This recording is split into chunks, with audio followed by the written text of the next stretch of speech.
இந்த ஸ்லீவுக்கு வந்து இந்த பாடிக்கு இந்த ஸ்லீவை கட் பண்ணியிருக்காங்க. கட் பண்ணால் நம்ம இந்த நாச் ஒன்றா வச்சுட்டு பார்த்தோம் அப்படின்னா கரெக்டாக இந்த நாச் வந்து ஷோல்டர் தையல் கிட்ட வரணும். ஆனால் தள்ளி போகுது.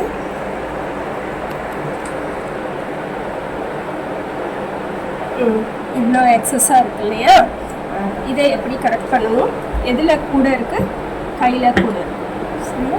அதை கரெக்ட் பண்ணணும். அப்போ என்ன பண்ணணும்?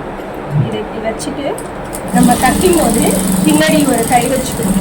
சரியா? ஒரு விரல் வச்சுக்கணும். தைக்கும் போது பின்னாடி ஒரு விரல் வச்சுட்டு தைக்கணும்.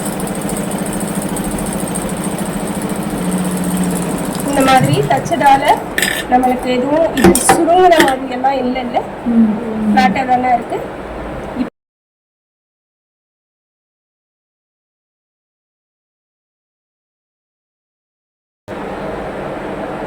நாச்சும் ஷோல்டர் தையல் ஒன்றா வந்துருச்சா?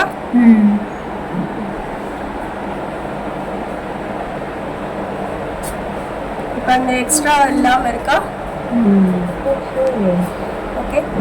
எப்பயாவது இந்த மாதிரி ஆனிச்சுன்னா அப்படி பண்ணணும். இது தப்பு பண்ணியாச்சு, கொஞ்சமா இந்த மாதிரி பண்ணிக்கலாம்.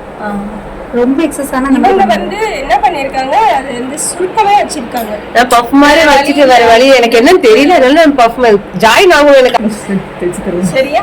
வைக்கலாமா?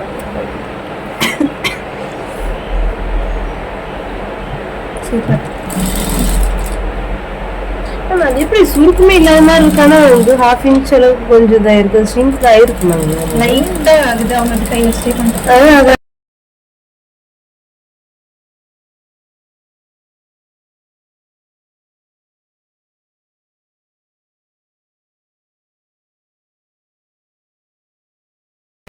இதால ஏதாவது சுருக்கம் தெரியுதா? எதுவுமே